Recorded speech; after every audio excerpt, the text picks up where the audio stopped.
Imaginemos un universo en constante expansión. Ujú. Un lugar absolutamente caótico, sin leyes físicas evidentes, sin un gobierno central, sin normas de construcción. Un lugar compuesto por cientos de millones de pequeños planetas solitarios. Suena a ciencia ficción dura, desde luego. Totalmente. Pero ahora imaginemos que de alguna manera es posible viajar desde un extremo de este inmenso y ruidoso universo hasta el rincón más remoto, oscuro y olvidado, dando tan solo 19 pasos. ¿Ya? Pues la realidad es que ese universo existe. Lo utilizamos absolutamente todos los días de nuestra vida. Es la World Wide Web. Y tanto que la usamos. Bienvenidos a esta nueva inmersión profunda. Un saludo muy cordial a todas las mentes curiosas que nos acompañan hoy. Nuestra misión en esta ocasión es desentrañar la arquitectura invisible de Internet. Una tarea nada fácil, por cierto. Nada fácil. Y para lograrlo, vamos a diseccionar un estudio pionero, un documento verdaderamente histórico del año 1999, redactado por los físicos Albert, Young y Barabasi. Pero claro, para entender la magnitud de lo que descubrieron, hay que situarse en la época. Totalmente. El contexto aquí lo es absolutamente todo. A ver, si hacemos el ejercicio de viajar mentalmente a finales de los años 90, nos encontramos con un panorama radicalmente distinto al actual. Ya. No había redes sociales superordenadas ni nada de eso. Que va. La web era, con casi total seguridad, el medio de comunicación menos controlado e impredecible que la humanidad había creado jamás. No había grandes monopolios organizando la información de manera limpia. Era el salvaje oeste. Exacto.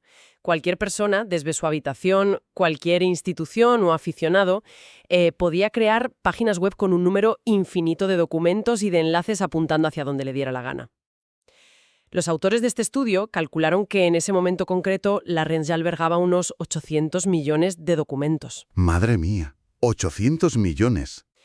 Fíjate en el volumen. Hablamos de un laberinto de información tan colosal y que además crecía a un ritmo tan vertiginoso que ni siquiera los motores de búsqueda comerciales más potentes del momento tenían la capacidad de cartografiarlo. Ujú. Para dar una perspectiva real, el líder absoluto de la época, un motor de búsqueda llamado Northern Light, apenas era capaz de indexar el 38% de la web.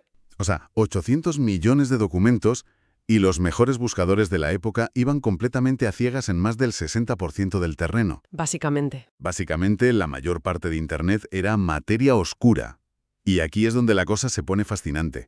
Porque la gran pregunta es, ¿cómo diablos intentas medir o comprender el caos absoluto? Claro. Si ni siquiera las empresas más punteras con servidores gigantescos pueden ver el mapa completo de este universo, ¿cómo pretenden tres físicos en un laboratorio averiguar qué forma tiene el mundo? Pues esa es precisamente la gran incógnita metodológica que este documento intenta resolver. Y es un problema clásico en la física de sistemas complejos, la verdad. Ujú. Los investigadores querían obtener un mapa topológico a gran escala, querían ver el esqueleto de Internet. Pero eran muy conscientes de que catalogar cada vértice, que en este caso sería cada documento web, y cada arista... Que serían los enlaces o hipervínculos. Exacto, los enlaces. Pues catalogar todo eso era una tarea físicamente imposible, la red cambiaba cada segundo. Por tanto, tuvieron que recurrir a mediciones de conectividad local. Ya. Y aquí es donde yo soy un poco crítica desde el minuto uno. Cualquier intento científico de inferir la estructura de un todo gigantesco e inabarcable basándose únicamente en el análisis de una pequeñísima fracción local, bueno, tiene unas limitaciones inherentes enormes. Es un riesgo estadístico brutal, sí. Tela, es muchísimo riesgo. Suena a que se la jugaron bastante, pero la forma en que abordaron ese riesgo fue súper ingeniosa. A ver, como no podían descargar toda la web de golpe, construyeron un robot. Un rastreador. Sí, un pequeño programa explorador digital. Lo que hicieron fue soltar a este robot en un dominio local muy concreto, en los servidores de la Universidad de Notre Dame, cuyo dominio es nd.edu. Ujú. Las instrucciones para el programa eran simples pero súper exhaustivas. El robot entraba en un documento, recopilaba todos los enlaces que encontraba allí y luego seguía esos enlaces hacia otras páginas de forma recursiva, como si fuera tirando de un hilo interminable. Ajá.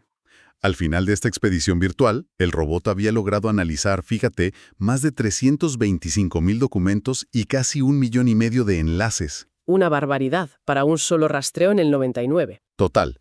Para visualizar un poco lo que significa esto, imaginemos que intentamos hacer el mapa de una megaciudad asiática gigantesca. Una urbe sin ningún tipo de ley urbanística ni calles rectas. Ya, sin planificación. Exacto. Y como no tenemos un satélite para verla desde arriba, lo que hacemos es soltar a una persona para que camine desde una calle hacia la siguiente, apuntando metódicamente en una libreta infinita hacia dónde lleva cada pequeño callejón oscuro. A ver, la analogía de la megaciudad es visualmente muy potente y explica bien el método del rastreador. Sin embargo, lo que hay que analizar con mucho detenimiento aquí es el tremendo salto de fe que dan los autores del estudio. ¿Por lo de la universidad? Claro, extrapolar la estructura de toda la red mundial, con toda su anarquía, basándose casi en exclusiva en el comportamiento de los servidores de una sola universidad en Indiana, es cuanto menos cuestionable. Ujú. Si pensamos en cómo es el ecosistema digital de una institución académica en 1999, nos damos cuenta de que es un entorno que por su propia naturaleza está altamente jerarquizado y estructurado. Sí, todo muy ordenadito. Exacto. Los departamentos universitarios se enlazan entre sí de forma lógica, hay directorios organizados del profesorado, bibliotecas conectadas con bases de datos. Claro. La pregunta que yo me hago al leer esto ¿es este rincón tan sumamente ordenado una muestra verdaderamente representativa del resto de la web? Ya. O sea, ¿representa esto a las páginas comerciales agresivas, a los incipientes foros de aficionados o al puro ruido de las páginas personales? Se podría argumentar perfectamente que el dominio ed.edu es una ciudad planificada, no un reflejo de la anarquía global. Claro, claro, esa es la primera duda que a cualquiera le asalta al leer el planteamiento. Pero, ojo, que los autores no eran unos ingenuos. Se olieron exactamente esa misma crítica y no se quedaron solo con los datos de su universidad. ¿Hicieron más pruebas? Efectivamente. De hecho, el propio documento incluye una validación cruzada para espantar esos fantasmas. Demostraron que su modelo no era una simple casualidad, fruto de un entorno académico. Para validarlo, soltaron a su robot partiendo desde dominios con naturalezas diametralmente opuestas. Para ver si el patrón se repetía. Eso es. Probaron con whitehouse.gov para ver qué pasaba en el sector gubernamental, que es muy distinto al académico. Probaron con yahoo.com, que era el monstruo comercial por excelencia de la época. Y tan monstruo era el gigante de entonces. Y hasta probaron con sgu.ac.kr, una universidad en Asia, para descartar posibles sesgos geográficos. Y el resultado es para volar la cabeza. La estructura subyacente que encontró el robot demostró ser idéntica en todos los casos. Increíble. El mismo patrón universal emergía una y otra vez, independientemente de la calle en la que el robot comenzara a caminar. Vale, ese control cruzado es fundamental. Es el salvavidas del estudio, la verdad, lo que lo rescata de ser una simple anécdota local de Indiana y lo convierte en física de redes seria. Totalmente. Y ese patrón matemático universal que mencionas nos lleva directos al corazón del descubrimiento, a lo que realmente encontraron cuando se pusieron a contar las probabilidades de esos millones de enlaces.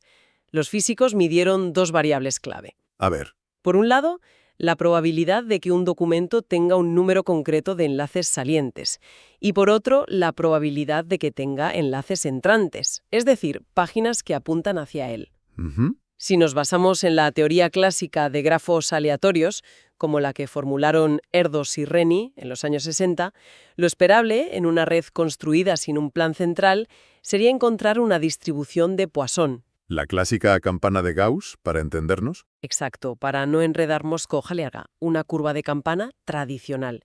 En esa curva teórica, la inmensa mayoría de las páginas tendrían un número medio de enlaces, digamos 10 o 15, y encontrar una página con 10.000 enlaces sería una rareza estadística prácticamente imposible. O sea, si Internet fuera un sitio donde la gente enlaza completamente al azar, todo sería muy promedio, nadie destacaría demasiado. Eso es. Pero en lugar de esa aburrida curva de campana, los datos mostraron algo espectacular. Descubrieron que tanto los enlaces de salida como los de entrada siguen lo que en física se llama una ley de potencias. Que sobre el papel, esto significa que hay una caída exponencial salvaje que abarca múltiples órdenes de magnitud. Pero ¿qué significa esto realmente si dejamos los números fríos a un lado y lo bajamos al terreno del mundo real? Pues si traducimos esa ley de potencias a una imagen más cotidiana, significa que la web es uno de los ecosistemas más desiguales que existen. ¿Ya? Imagina que la web es un sistema global de aeropuertos. Si siguiera la teoría clásica, la curva de campana que decíamos, casi todos los aeropuertos del mundo tendrían entre, 3 y 5 vuelos diarios. Todos serían más o menos iguales. Muy repartido todo. Claro, pero la ley de potencias nos escupe una realidad radicalmente distinta. Nos dice que la inmensa mayoría de los pueblos del mundo tienen solo una triste pista de aterrizaje de tierra con un solo vuelo a la semana. Prácticamente no existen a nivel global. Ujú. Sin embargo, en el otro extremo de la gráfica existen unos poquísimos megacentros, unos hubs hiperconectados, como podrían ser los aeropuertos de Heathrow en Londres o el JFK en Nueva York. Nodos gigantescos. Gigantescos. Estos nodos monstruosos acumulan una cantidad desproporcionada, casi obscena, de conexiones. Y son estos pocos gigantes los que dominan por completo y sostienen la conectividad de toda la red. Y sobre este punto, el documento deja caer una idea que me parece preciosa. Los autores sugieren que esta larga cola en la gráfica de enlaces entrantes, o sea, el hecho de que existan estas páginas megapopulares a las que todo el mundo apunta sin que nadie les obligue, Sí, sí. pues dicen que demuestra una especie de sociología de rebaño operando en el fondo de la web. Piénsalo bien, cada persona que crea una página web en su casa tiene libertad absoluta para teclear el enlace que le dé la real gana. No hay reglas. ¿Ninguna? Sin embargo, cuando juntas a millones de humanos haciendo eso libremente, el sistema en su conjunto se autoorganiza. Acaba obedeciendo a unas leyes de escala que en física solo se ven en sistemas altamente interactivos como la cristalización o las redes neuronales. Ya. Es como si millones de teclados independientes estuvieran creando, sin saberlo, una estructura con una naturaleza casi biológica. Es una pasada. A ver, es una visión muy poética, te lo concedo, ¿Sí? pero aquí me toca aportar una buena dosis de pragmatismo. Yo me pregunto si realmente estamos ante un fenómeno sociológico profundo e instintivo de autoorganización de rebaño o si, bueno, nos estamos montando una película. ¿Tú crees? Podría haber una explicación muchísimo más mundana y puramente técnica detrás de esta famosa ley de potencias. Se llama ventaja acumulativa. Fíjate en cómo funcionaba Internet. A ver. Las páginas más antiguas, como los primeros directorios o los portales pioneros, acumulan decenas de miles de enlaces simplemente porque llevan más tiempo existiendo. Claro, llegaron los primeros. Estaban ahí el primer día. Son los primeros resultados que arroja cualquier buscador primitivo. Son los más fáciles de encontrar y por pura inercia y pereza humana, los nuevos creadores de páginas se enlazan a lo que ya conocen. A lo fácil. Exacto. Por tanto, el hecho de que los datos reflejen una ley de potencias podría ser simplemente el resultado de esta inercia temporal y de la arquitectura de visibilidad de la época. No es necesariamente una prueba de que la humanidad tenga un impulso biológico subconsciente de agruparse cibernéticamente formando colmenas. Vale, te compro el argumento de la inercia tecnológica. Tiene todo el sentido del mundo que el que llega primero se lleve el pastel de los enlaces. Pero, sea por una profunda sociología de rebaño o por pura pereza técnica, el resultado sobre el tapete es innegable. Eso desde luego. Tenemos una topología, una forma de red, que está dominada por estos gigantes hiperconectados. Y este descubrimiento es vital, porque nos lleva directos a la joya de la corona del documento. El famoso diámetro. Exacto. Al hallazgo que realmente cambia cómo percibimos el espacio y la distancia en el mundo digital. Basándose precisamente en el que existen estos hubs gigantescos, los investigadores construyeron un modelo para averiguar cuál es la distancia más corta entre dos documentos cualesquiera en todo Internet. En cristiano, ¿cuántos clics se necesitan en promedio para navegar desde una página totalmente aleatoria hasta otra página totalmente aleatoria, cruzando ese océano de 800 millones de documentos? Y el resultado que arrojó ese modelo fue, desde un punto de vista puramente matemático, asombroso. Totalmente. Desgranaron una fórmula donde la distancia promedio dependía del logaritmo de la cantidad total de documentos. Al meter en esa ecuación los 800 millones de páginas estimadas para el 99, la media que salió fue de 18,59. Increíble. Lo que afirmaron, con los números en la mano, es que cualquier página en ese incontrolable laberinto de información estaba a una media de apenas 19 clics de distancia de cualquier otra página del planeta. 19 clics. Es que hay que pensar en lo que eso significa. De una página personal abandonada sobre recetas de cocina en un servidor polvoriento de Australia a la portada del New York Times. Tan solo 19 pasos. Sí, sí. Y lo mejor es que no se quedó en un simple juego teórico de pizarra. Pusieron a prueba la fórmula volviendo a medir el dominio de la Universidad de Notre Dame. La distancia real física que midieron entre los documentos de allí fue de 11,2 clics. Y cuando metieron el tamaño de esa red local en su fórmula matemática, la predicción fue de 11,6 clics. O sea, El modelo encajaba como un guante con la realidad empírica. Cuadraba perfecto. Los autores citan los trabajos previos de Watts y Strogatz para definir esto de una forma muy visual. Internet es estructuralmente una red de mundo pequeño. Y hay que reconocerles la brillantez de la predicción a largo plazo que hicieron con esa ecuación. Porque lo verdaderamente impactante no es solo la anécdota del número 19. Lo que cambia las reglas del juego es esa dependencia logarítmica que mencionaba antes. Por el crecimiento. Claro. Eso significa que la web es extraordinariamente resiliente al aumento de tamaño.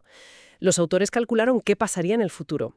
Estimaron que incluso si la World Wide Web creciera un asombroso 1000% en los años siguientes, si pasara de 800 millones a 8.000 millones de páginas, el diámetro de la web apenas se inmutaría. ¡Qué barbaridad! Pasaría de 19 clics de separación a solo 21 clics. Ya. O sea, el universo físico de Internet se expande a una velocidad terrorífica, se multiplica por 10. Pero las distancias internas entre nosotros apenas suman 2 tristes clics. Es un diseño topológico de una compacidad casi milagrosa. Es alucinante.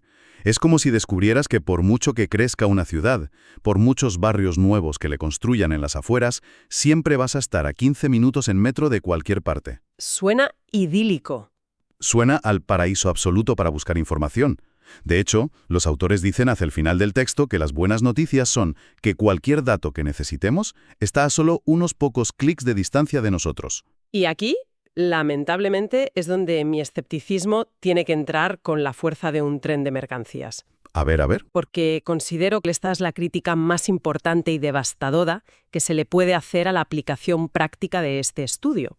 Los físicos afirman que un agente inteligente, ya sea un ser humano muy avispado o un software futurista capaz de interpretar el contexto de lo que lee, Sí. pues que ese agente podría navegar esos 19 clics rápidamente para encontrar cualquier información.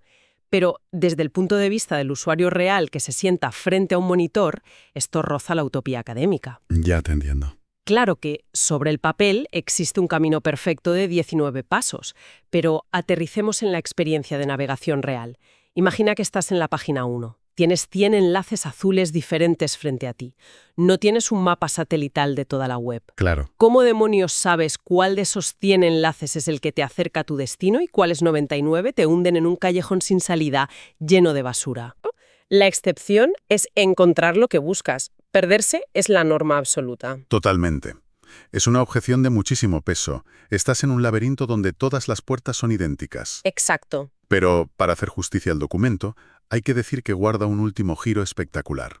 Y es que los propios investigadores se dieron cuenta de esto. Sabían perfectamente que estar a 19 clics de tu objetivo no sirve absolutamente de nada si estás ciego. Así que dedicaron la última sección a demostrar, mediante cálculos puros, el fracaso inminente de navegar a ciegas.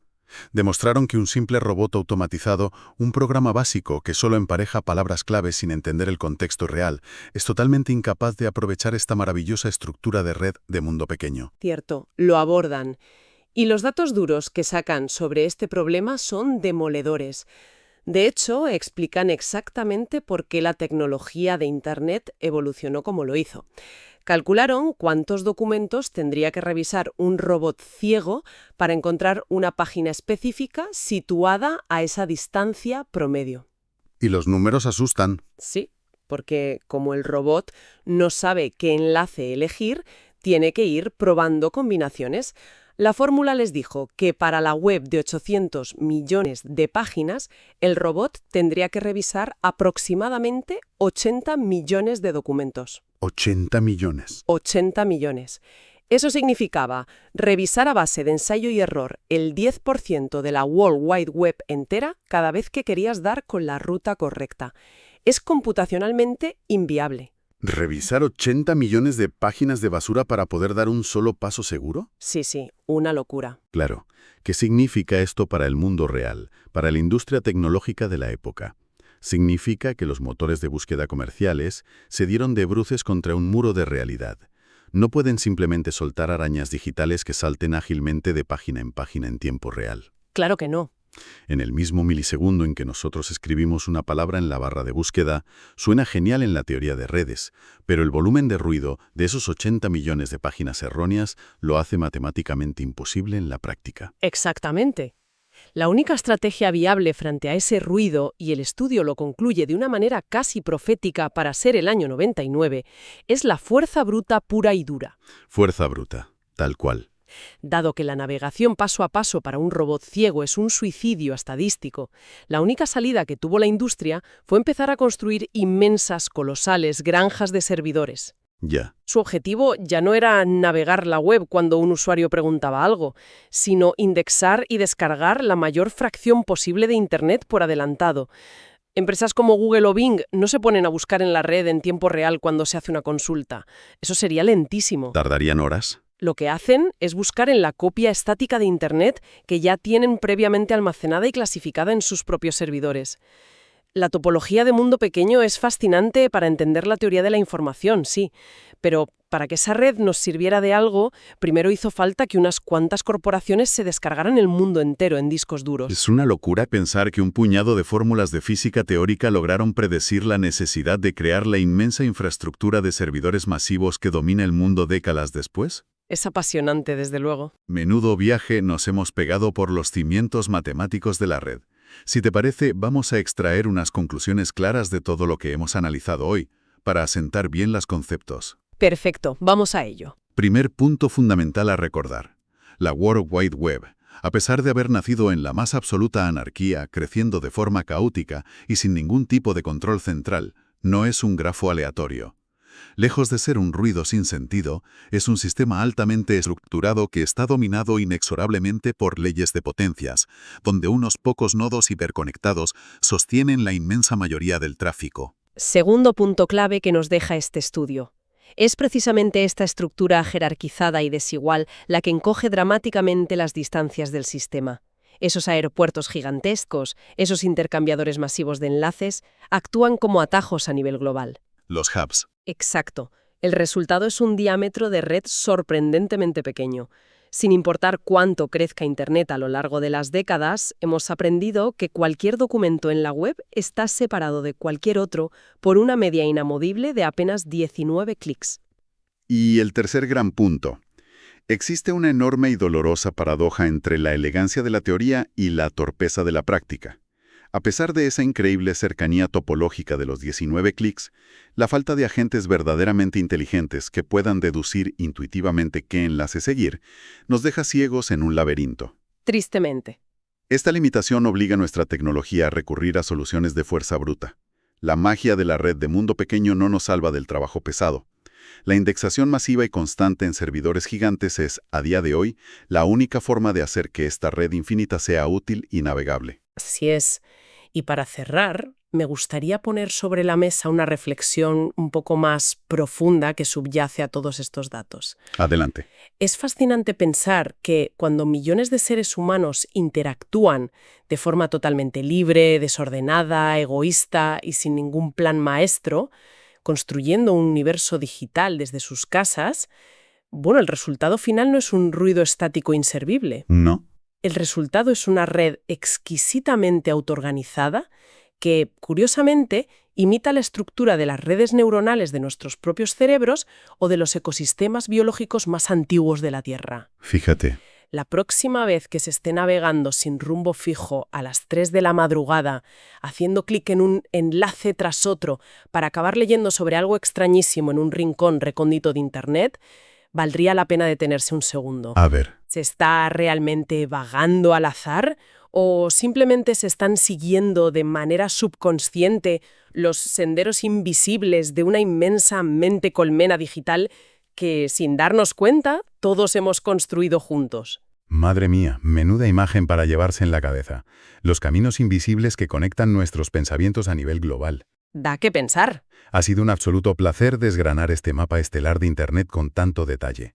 A todas las mentes curiosas que han compartido este rato con nosotros hoy, muchísimas gracias por acompañarnos en este análisis. Sigan explorando, sigan haciéndose preguntas y sigan conectando los puntos en su día a día.